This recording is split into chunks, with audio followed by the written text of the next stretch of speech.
자, 오늘 6장의 말씀의 핵심은 보좌에 앉으신 하나님이 찾으세요.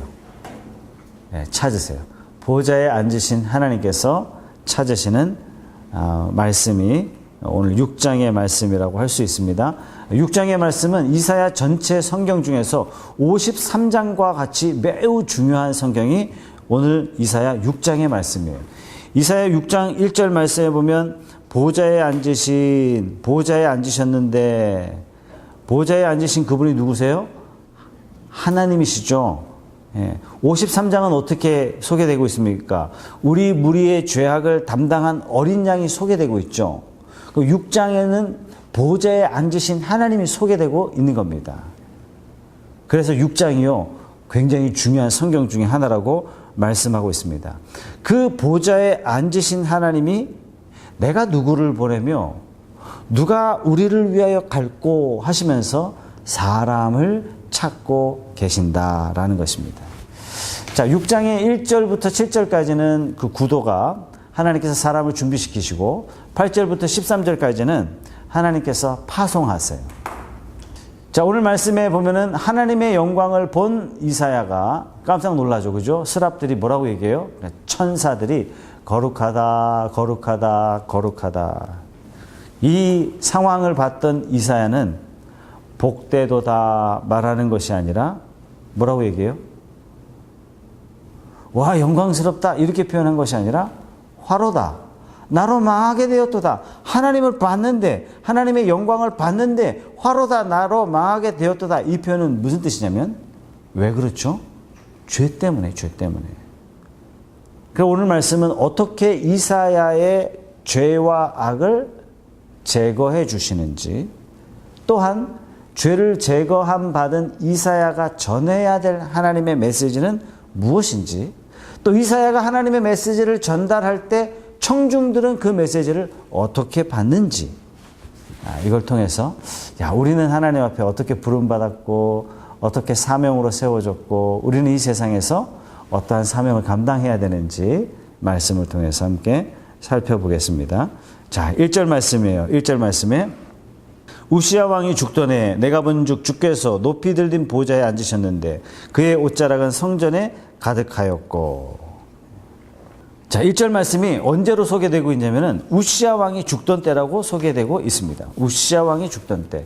자, 우시야 왕을 거론하는 이유는 뭐냐면 우시야 왕이 죽던 때 그때 하나님의 영광을 보고 5절 말씀에 이사야가 뭐라고 얘기하냐면 화로다, 나로 망하게 되었도다 이렇게 고백하고 있죠. 우시야 왕 초기에는 우시야가 하나님 앞에 하나님 보시기에 정직히 행하여 하나님께서 우시야를요 형통하게 하셨어요. 우시야를 강성하게 하셨어요. 주변 국가가 우시야가 주변 국가에서 함부로 이스라엘을 침략하지 못하도록 하셨어요. 그런데 이 우시야가 강성해지자 교만해졌습니다. 교만해지자 하나님께서 징벌을 내리시죠. 어떤 징벌을 내리셨냐면 우시야가 문둥병, 나병이 걸리도록 하나님께서 허락하셨어요.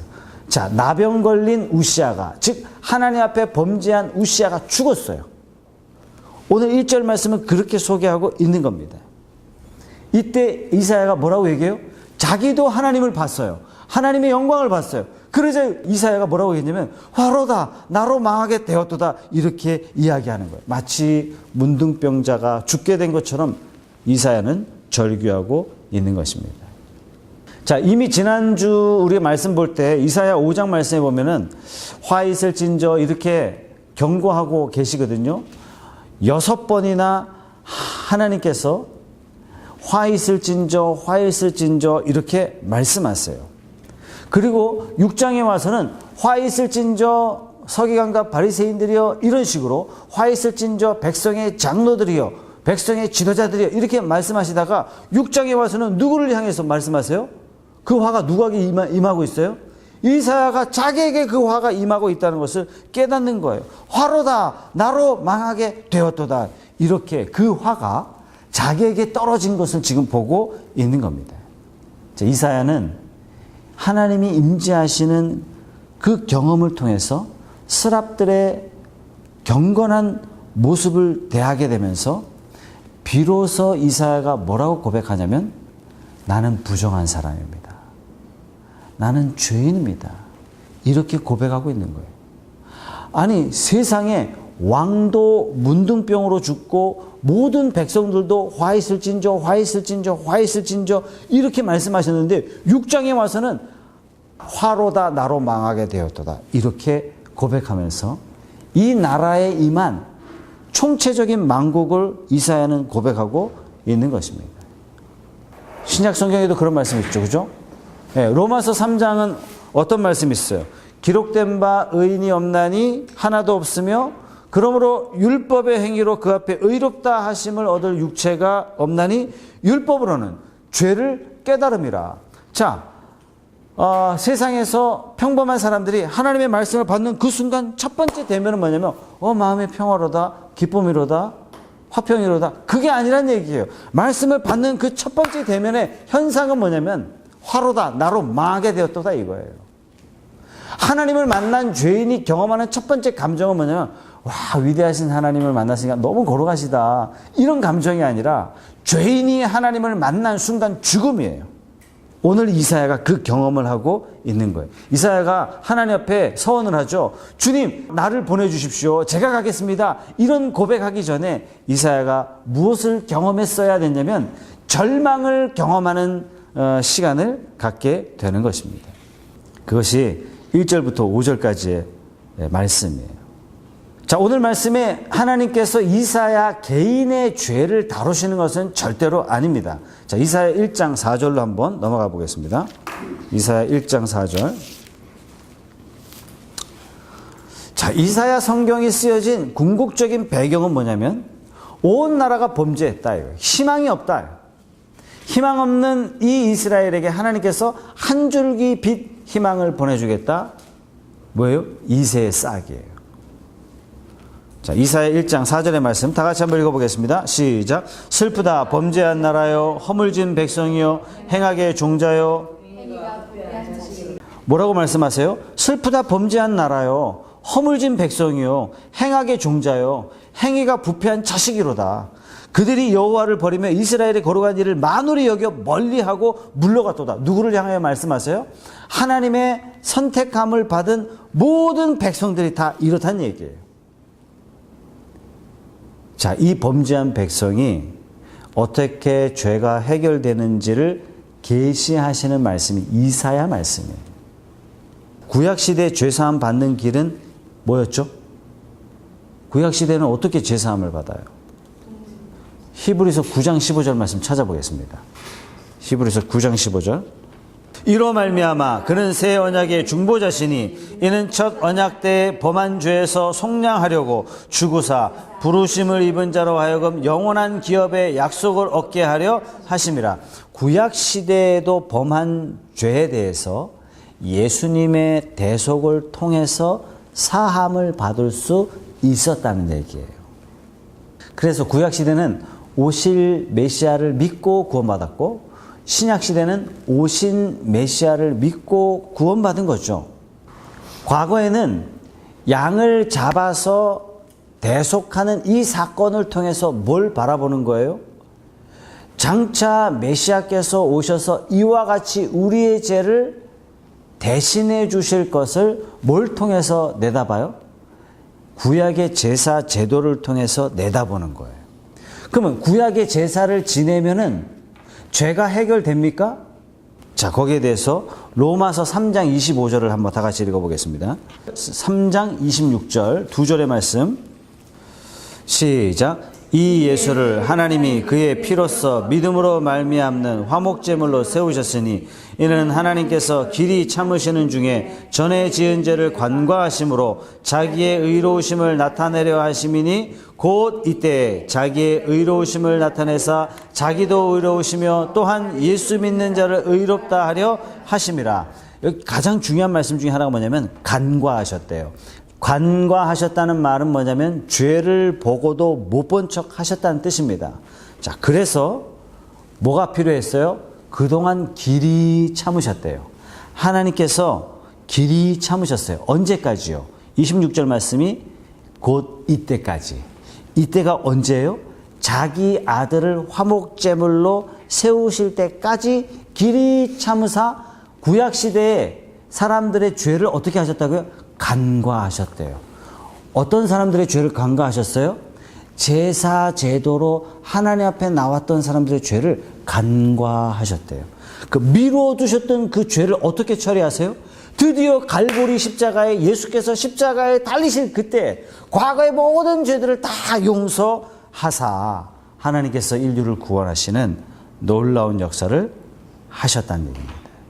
그래서 뭐라고 말씀하세요? 이사야 1장 18절 말씀은 뭐라고 말씀하세요? 너희 죄가 주홍 같을지라도 눈과 같이 희어질 것이요 진홍같이 붉을지라도 양털같이 희게 되리라. 이사야 53장 5절의 말씀, 그가 찔림은 우리의 허물을 위함이요 그가 상함은 우리의 죄악 때문이라. 그가 징계를 받음으로 우리가 평화를 누리고 그가 채찍에 맞음으로 우리는 나음을 받았도다. 자, 그러면서 하나님께서요 이사야를 준비시키십니다. 이사야를 준비시키는데 5절 말씀에 화로다 나로 망하게 되었도다. 이게 뭐죠? 절망이에요. 이 절망은 어떻게 이루어졌죠? 자기 자신이 깨어졌어요.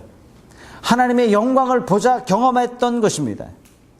여러분, 가장 심각한 게 뭐냐면은 죽을 병에 들었는데 그 죽을 병이 들었는지 모르고 있는 단계가 심각한 거예요. 온 인류가 그렇다는 얘기예요. 모두가 다 죽을 병에 걸렸는데 자기가 죽을 존재인지 모르고 영원히 살 것처럼 하나님을 만홀히 여기며 살았던 인간들이라는 얘기예요. 마치 하나님에 대해서는 어떻게 해요? 액세서리 좀, 근사하게 나이스하게 교회 다니는 것 좀. 바로 이 이사야를 부르시고 이사야가 얼마나 절망적인 상황에 처해 있는지 깨닫게 하시고, 그리고 이사야를 고쳐주시죠. 7절 말씀 다 같이 읽어보죠. 시작. 그것을 내 입술에 대며 이르되 보라 이것이 내 입에 닿았으니 내 악이 제하여 졌고 내 죄가 사하여 졌느니라 하더라. 내가 얼마나 죄가 심각한가라고 깨닫는 자에게는 하나님께서 죄를 사해 주시는 단계로 옮겨가십니다. 죄를 깨닫지 못한 자에게는요 이 과정이 있을 수가 없는 거예요. 신자의 제일 중요한 단계는 뭐냐면요, 자기가 얼마나 죄인인지 하나님 앞에서 자기 자신을 재발견할 때 구원의 길이 열리는 겁니다. 아무것도 모르는 자에게 예수 믿어 구원 받는다니까 그게 감흥이 없는 거예요. 깨달음이 없는 거예요. 그런 사람이 만난 부활절은 아무런 의미가 없는 거예요. 그 사람이 만난 성탄절은 아무런 의미가 없는 거예요. 그러나 자기는 이미 죽을 자였고 망하게 될 자였는데 이 자를 위하여 갈보리의 십자가에 하나님께서 한 사람을 예비하사 나를 위하여 이루신 하나님의 사랑이 얼마나 큰지 깨닫는 사람만이 부활절의 의미가 새롭고 성탄절에 예수께서 오심이 얼마나 위대한 사건인지 비로소 알게 되는 것입니다. 누가복음 7장 47절 말씀에 예수님도 그런 말씀을 하세요. 그 사람은 죄가 많이 사하여 줬도다. 이는 그의 사랑함이 많음이라 사함을 받은 일이 적은 자에게는 적게 사랑하느니라. 이런 말씀 있죠. 감기 고침받은 사람하고 말기암 환자가 고침받은 사건하고 감격이 같을 수 있겠습니까? 있을 수가 없는 거예요. 바울 사도가 뭐라고 얘기해요? 죄가 더한 곳에 은혜가 더하도다. 이런 말씀. 이 말씀 뭐냐면, 야, 죄를 더 줘. 은혜가 더 많아지고. 그게 아니라 자기가 얼마나 큰 주인인가 깊이 깨달으면 깨달을수록 내게 베푸신 하나님의 은혜가 얼마나 큰지 깨닫게 된다는 얘기예요. 오늘 말씀에 나오는 이사야는요, 망하게 되었도다. 거의 죽을 병에 걸린 자가 완전히 새 사람으로 고침받은 사람으로 거듭난 상황이에요. 그래서 8절 말씀에 이사야가 뭐라고 고백합니까? 내가 여기 있나이다. 하나님 나를 보내주십시오. 비로소 헌신하게 되는 것입니다. 자, 하나님이 쓰시는 사람의 공통적인 특징이 뭐냐면, 첫째, 자신이 얼마나 무능한 사람인지 깊이 통감해요. 그런 다음에 하나님 앞에 부르심받아 헌신하게 되는 것입니다. 아브라함은 하나님께서 부르셨어요. 아브라함이 뭔가 되는 줄 알고 뭐 몸종 데리고 하다가 뭐 이것저것도 하다가 뭐 별짓 다 했어요. 그러나 나이 들어서 결국 아브라함이 깨닫죠. 아, 내가 하나님 앞에 할 수 있는 게 아무것도 없구나. 바로 그때 아브라함이 이삭을 번제로 드리는 헌신이 가능했던 것입니다. 모세가 40살까지 왕궁에 지냈어요. 권력과 권세와 능력과 유명인이었어요. 모든 걸 다 가졌어요. 그때 하나님이 안 쓰시더란 얘기예요. 40년간 광야에서 지낸 다음에 아, 나는 아무것도 아니구나. 깊은 좌절을 맛본 다음에 하나님께서 그를 들어서 사용하십니다. 하나님께서 다윗을 어떻게 사용하세요? 내가 죄악 중에 출생하였으며 모친이 죄 중에 나를 잉태하였습니다. 나는 죄로부터 태어났고 죄인이고 죄인으로 갑니다. 이런 고백인 거예요. 골리앗 물리친 다음에 하나님께서 다윗을 높이 들어서 사용하신 것이 아니라 광야에서 20년간 칠흑 같은 고난을 통해서 그가 처절하게 깨어진 다음에 하나님, 저는 아무것도 아닙니다. 저는 본래 죄 중에 태어난 죄인일 뿐입니다. 이런 고백이 있은 다음에 하나님께서 다윗을 사용하십니다. 여러분, 오늘날 한국 교회도 이런 고백이 필요해요. 나는 정말 아무것도 아닙니다. 사도 바울의 고백처럼 오호라, 나는 공고한 사람이로다. 하나님, 저는 정말 아무것도 아닙니다. 누가 이 사망의 몸에서 나를 건져내겠습니까? 아무도 없습니다. 오직 하나님밖에 안 계십니다. 이 고백이 있어야 진짜 겸손해질 수 있는 거죠. 예레미야 1장 6절의 말씀에 내가 이르되 슬프도소이다. 예레미야도 그런 고백을 해요. 에스겔도 그런 고백을 해요. 내가 주 앞에 엎드렸습니다. 이런 고백을 해요. 다니엘도 그런 고백을 해요. 주여, 내 수치가 내가 주께 깊이 범죄하였나이다. 다니엘이 그런 고백을 해요. 바울도 그런 고백을 하죠. 오라, 나는 곤고한 자로다.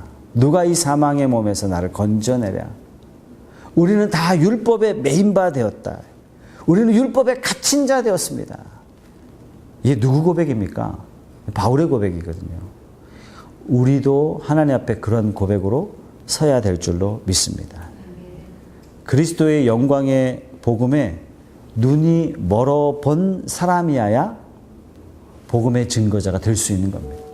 내 인생에 오직 하나님 말고는 방법이 없구나. 내 인생에 오직 예수 그리스도 말고는 도대체 방법이 없다라는 사실을 확신하는 사람만이 어떤 사람이에요? 복음 증거자로 쓰임받을 수 있는 사람이에요. 7절 말씀에 천사를 통해서 이사야의 죄를 태우신 이후에 8절 말씀에 하나님이 말씀하세요. 내가 누구를 보내며 누가 우리를 위하여 갈고, 이렇게 말씀하셨어요.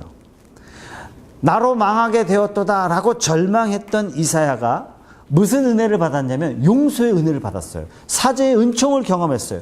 주저없이 뭐라고 얘기하냐면 내가 여기 있습니다. 내가 가겠습니다. 이렇게 고백합니다. 복음을 전하는 전도자는요, 복음을 들고 나가기 전에 반드시 이런 과정이 필요합니다. 자신이 얼마나 깊이 깊이 있게 깨닫고, 누가 이 사망의 몸에서 나를 건져내겠습니까? 이런 몸부림 속에서 예수 그리스도를 체험하고 보혈의 은혜와 보혈의 은총을 깊이 체험한 사람만이 그리스도의 보혈의 피를 광명으로 드러낼 수 있는 사람이 되는 것입니다. 여러분, 이건요, 목회자로 부름받았을 때만 필요한 것이 아니라 모든 성도들에게 반드시 필요해요. 오늘날 한국 기독교에 뭐가 없냐면 회개가 없어요. 오늘날 한국 기독교에 뭐가 없냐면 징계가 없어요. 교회가 점점 동호회처럼 변화되고 있어요. 교회를 너무 쉽게 선택을 해요. 목사님한테 조금 혼나면 안 놔버려. 누가 지도하겠으며, 누가 가르치겠으며, 무엇을 교육받겠으며. 그게 오늘날 한국교회의 특징이에요. 뭐가 없어요? 회심도 없고 말씀도 없고, 그러니 뭐가 없냐면 은혜가 없어요. 은혜가. 뭐가, 우리가 가서 즐기는 건 있는데 하늘로부터 내려오는 깊이 우리를 용서하시고 터치하시는 하늘의 은총으로 말미암는 그 은혜가 없어요. 디모데전서 1장 16절 말씀 한번 찾아보겠습니다. 디모데전서 1장 16절 말씀. 그러나 내가 국류를 입은 까닭은 예수 그리스도께서 내게 먼저 일체 오래 참으심을 보이사 후에 주를 믿어 영생 얻는 자들에게 본이 되게 하려 하심이라. 하나님이 이런 이사야를 어떻게 부르셨다고요? 본이 되게 하려고. 하나님이 바울과 같은 이런 누구예요? 예수 믿는 자를 잡아 죽였던 그를 부르셔서 이방인의 사도로 부르신 목적은 뭐예요? 본이 되게 하려고. 하나님이 내게 대해 어떻게 하셨다고요? 오래 참으셨다고요. 오래 참으셨다고. 나는 어떤 사람이었다고요? 죄인 중에 괴수로다. 내가 예수 믿는 자를 잡아 죽였고 거기에 표를 던졌던 사람이고 거수했던 사람인데 이런 나를 향해서 하나님이 오래 참으사 나를 구원하셨습니다. 당신도 마찬가지입니다. 하나님의 은총을 경험한 사람은 어떤 사람이냐면 내가 얼마나 죄인인지 깊이 깨닫는 사람. 전도란 뭐냐면 사람들 데려오는 게 전도죠. 전도의 본질은 죄인을 하나님 앞에 세우는 겁니다. 죄인을 하나님 앞에 세우는 거예요. 그래서 그 죄인이 그 하나님을 만나서 펑펑 우는 거예요. 아이고 나 죄인인데 어떻게 하면 좋습니까? 그럴 때 하나님의 은총을 경험하는 거예요. 스랍들에게 숯불을 입에 대어 주신 것과 같이 예수 그리스도의 보혈의 피로 그를 인쳐 주시는 사건을 그가 만나게 되는 것, 이것이 바로 전도예요. 전도. 자, 9절 말씀 읽어보겠습니다. 시작. 여호와께서 이르시되 가서 이 백성에게 이르기를 너희가 듣기는 들어도 깨닫지 못할 것이요 보기는 보아도 알지 못하리라. 이사야 53장 말씀에 이런 말씀 여러분 기억하십니까? 우리의 전한 것을 누가 믿었느뇨? 요한복음 1장 말씀에 이런 말씀 기억하십니까? 빛이 왔으되 그 빛을 깨닫지 못하더라. 이사야 53장 8절 말씀도 그는 곤욕과 신문을 당하고 끌려갔으나 그 세대 중에 누가 생각하기를 그가 살아있는 자들의 땅에서 끊어짐은 마땅히 형벌받을 내 백성의 허물 때문이라 하였으리요. 누구를 보기는 보아도 알지 못하리라. 이렇게 말씀하십니까? 보기는 보아도 알지 못하리라. 누구를요? 누구를요? 너희가 들어도 깨닫지 못하리라. 뭘요? 복음을 들었지만 깨닫지 못하는 거예요. 보기는 보아도 알지 못하리라. 누구를요? 그리스도를 보아도 그들이 깨닫지 못한다는 얘기예요. 백성들이 번제단 위에 흠 없는 어린 양이 속죄 제물로 불살라지는 그 과정을 보면서도 이것이 도대체 무엇에 대한 그림자인지 알지 못하는 거예요. 그러니까 뭐 하고 있는 거예요? 그냥 성전 마당만 밟고 있는 거예요. 그러니까 의식이 되어 있는 거예요. 전통이 되어 있는 거예요. 우리는 주일날 왜 나와요? 아니, 일요일이니까. 이러면 큰일 나는 거죠. 우리가 주일날 예배하는 건 딱 하나예요. 어린 양 대신 예수 그리스도를 이 땅에 보내주신 영광스러운 그 하나님 앞에 우리 교회의 머리 대신 예수 앞에 다 보이는 거예요. 이게 교회라니까요. 이게 교회. 오늘날 이 세대도요, 똑같아요. 무엇을 들어도 깨닫지 못해요. 누군가를 보아도 깨닫지 못해요. 그러니까 뭐가 되냐면 예배가 의식이 되어버렸고 예배가 형식이 되어버렸고 그냥 불교와 다른 전통의 예배다라고 느낄 수밖에 없는 게 바로 복음이 없어졌기 때문에 하나님의 약속을 버린 거예요. 예, 하나님의 말씀을 등한시한 거예요. 구약, 신약 뭐예요? 하나님의 언약의 말씀을 내팽개치고 내가 원하는 게 있어요. 돈. 내가 원하는 게 있어요. 출세. 내가 원하는 게 있어요. 명성. 나는 교회 안에서 그걸 원하는 거예요. 메시아가 필요 없는 거예요. 메시아가 중요한 게 아니라 내가 더 중요한 거예요. 오늘날 한국교회 현실입니다. 그래서 에베소 교회를 향해서 하나님은 뭐라고 말씀하시냐면 네가 처음 사랑을 잃어버렸다. 처음 사랑이 뭐죠? 구원의 감격이에요. 그리스도를 만난 사랑이고 복음에 대한 기쁨이고 복음에 대한 감격이에요. 그래서 그 에베소 교회를 향해서 하나님이 하신 선언은 뭐냐면 너의 촛대를 옮기리라. 이렇게 말씀하셨습니다. 10절 말씀 다 같이 한번 읽어보겠습니다. 이 백성의 마음을 둔하게 하며 그들의 귀가 막히고 그들의 눈이 감기게 하라. 염려하건대 그들이 눈으로 보고 귀로 듣고 마음으로 깨닫고 다시 돌아와 고침을 받을까 하노라 하시기로. 마태복음 13장에 보면 예수님께서 비유로 말씀하시죠. 비유로 말씀하시고 왜 비유를 말씀하셨는지 그 중간에 딱 예수님께서 이렇게 말씀하세요. 제자들이 예수께 나와 이르되 어찌하여 그들에게는 비유로 말씀하셨습니까? 대답하여 이르시되 천국의 비밀을 아는 것이 너희에게는 허락되었으나 그들에게는 아니 되었나니. 그러나 너희는 눈으로 봄으로 귀로 들음으로 복이 있도다. 이렇게 말씀하세요. 예수님께서 베드로에게 가이사라 빌립보에서 베드로에게 물어보죠. 너희는 나를 누구라 하느냐? 주는 그리스도시요 살아계신 하나님의 아들이십니다. 바요나 시몬아 네가 복이 있다. 이를 너에게 알게 한 이는 혈육이 아니요 하늘에 계신 내 아버지시니라. 자, 오늘 말씀에 뭐라고요?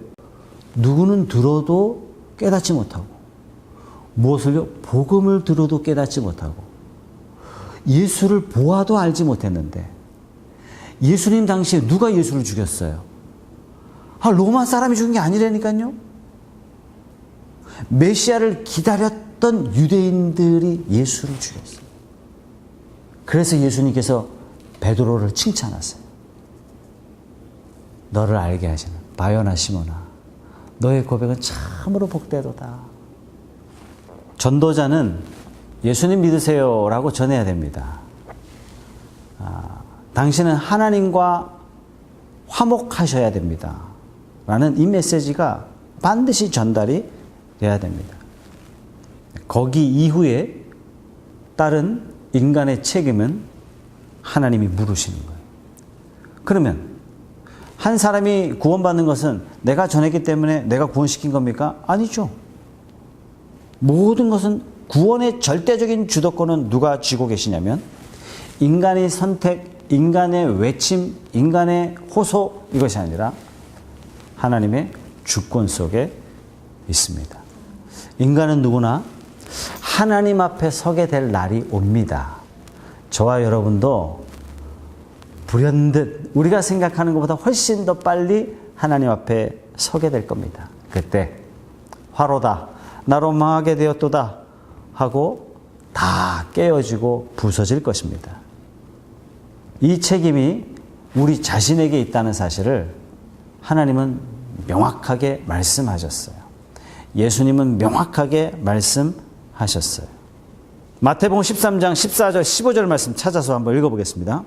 이사야의 예언이 그들에게 이루어졌으니 일러스되 너희가 듣기는 들어도 깨닫지 못할 것이요 보기는 보아도 알지 못하리라. 이 백성의 마음이 완악하여져서 그 귀는 듣기는 둔하고 눈은 감았으니 이는 눈으로 보고 귀로 듣고 마음으로 깨달아 돌이켜 내게 고침을 받을까 두려워함이라 하였느니라. 오늘 말씀을 그대로 예수님께서 말씀하시죠. 11절 말씀에 이 말씀을 들었던 이사야가 하나님께 이렇게 질문해요. 어느 때까지이겠습니까? 이렇게 질문합니다. 그러자 주님께서 말씀하세요. 11절 중간절에 성읍들은 황폐하여 주민이 없으며 가옥들에는 사람이 없고 이 토지는 황폐하게 되며 여호와께서 사람들을 멀리 옮기셔서 이 땅 가운데 황폐한 곳이 많을 때까지니라. 뭘 말씀하세요? 나중에 유다가요 바벨론의 포로로 끌려갈 그것을 1차적으로 말씀하세요. 13절 말씀, 그 중에 10분의 1이 아직 남아 있을지라도 이것도 황폐하게 될 것이다. 뭐예요? 완전히 다 무너진다는 얘기예요. 어느 누구도 피할 수 없는 절망스러운 환경을 만난다는 얘기예요. 이 절망스러운 환경을 만나는 궁극적인 원인은 뭐죠? 인간이 하나님 앞에 범죄한 겁니다. 뭐라고 말씀하세요? 밤나무와 상수리 나무가 배임을 당하여도 그 그루터기는 남아있을 것 같이 거룩한 씨가 그 땅 위에 그루터기니라 하시더라. 하나님께서 절망스러운 이스라엘 백성들을 향해서 그래도 그루터기를 남겨두신 이유는 뭐냐면 그래도 이스라엘 백성들 중에 의인이 있기 때문에 그런 것이 아니라 하나님이 택하셨어요. 유다를 택하셨어요. 은혜를 따라서 택하심을 입었어요. 여기에 소망이 있는 겁니다. 하나님이 저와 여러분들을 사랑하셨어요. 여기에 소망이 있는 줄 믿습니다. 이사야 1장 9절 말씀에 이사야는 이렇게 고백합니다. 만군의 여호와께서 우리를 위하여 생존자를 조금 남겨두지 아니하셨다면 우리가 소돔과 같고 고모라 같았으리로다. 지금 이사야 당시의 이스라엘 백성들의 상황이 소돔과 고모라 백성하고 똑같다는 얘기예요. 소돔과 고모라를 향해서 진노하셨던 하나님이 똑같이 진노하셨다면 다 없어졌을 거란 얘기예요. 그러나 택하셨기 때문에 그루터기를 남겨두신 거예요. 여러분 오늘날 이 시대는 다 소돔과 고모라입니다. 그런데도 불구하고 하나님께서 또다시 홍수로 유황불로 멸하지 않는 것은 홍수와 유황불로 이들이 해결되지 않는다는 것을 아시고 이 시대를 마지막 시대로 하나님께서 규정하시는 거예요. 하나님께서 미루시는 것이 아니라 이제 마지막 진노의 검을 준비하고 계시는 것입니다. 홍수 심판 때에도 구루터기를 남겨두셨죠. 8명의 구루터기. 이것을 통해서 하나님께서는 의의 후사를 끊어지지 않도록 하셨습니다. 솔로몬이 타락해서 나라가 다 빼앗겼을 때도 하나님께서는 한 등불을 남겨두사 이스라엘의 후사를 이어가셨습니다. 그 씨가 뭐예요? 우리를 구원 얻게 하실 예수 그리스도로 인간은 처절하게 절망의 길을 걷고 있는데 하나님은 그 가운데 한 줄기 빛을 딱 꺼내셔서 성실하게 구원의 길을 우리를 위해서 준비하고 계신 것입니다. 인간은 끊임없이 강팍한데 하나님께서는 은혜의 한 줄기를 또 하나 준비하고 계신 것입니다. 그래서 우리는 뭐라고 고백하냐면 우리는 무지하나 하나님은 위대하십니다. 저와 여러분의 하나님이 이러한 하나님인 줄로 믿습니다. 이 시간 한번 통성으로 기도하실 때 첫 번째, 화로다, 나로 망하게 되었도다 하는 이런 깨어짐이 우리에게는 있습니까? 여러분 이것은요 우리가 은혜의 길로 가는 데 있어서 가장 중요한 거예요. 이런 깨어짐이 없으니까 뭐라고 얘기해요? 네가 잘못했다, 네가 잘해라 이렇게 되는 거예요. 성경 어디에도 그런 게 없단 말이죠. 진정한 교회의 본질의 모습은 뭐냐면 주님 앞에 자기를 발견하는 거예요. 하나님 앞에 날마다 자기 자신을 발견하고 날마다 깨어지고 날마다 은혜를 경험하는 여러분 되시기 바랍니다. 내 죄가 사하여졌느니라 이런 감격의 은혜를 날마다 누리는 저와 여러분들이 되시기를 바랍니다. 또한 내게 베푸신 이 복음이 얼마나 위대한지 세상에 나아가 복음을 담대히 증거하는 증거자로서의 삶을 하나님 앞에 복되게 쓰임받는 저와 여러분 다 되시기를 주님의 이름으로 축복합니다. 한번 세 가지 기도 제목 놓고 한번 통성으로 한번 기도하겠습니다.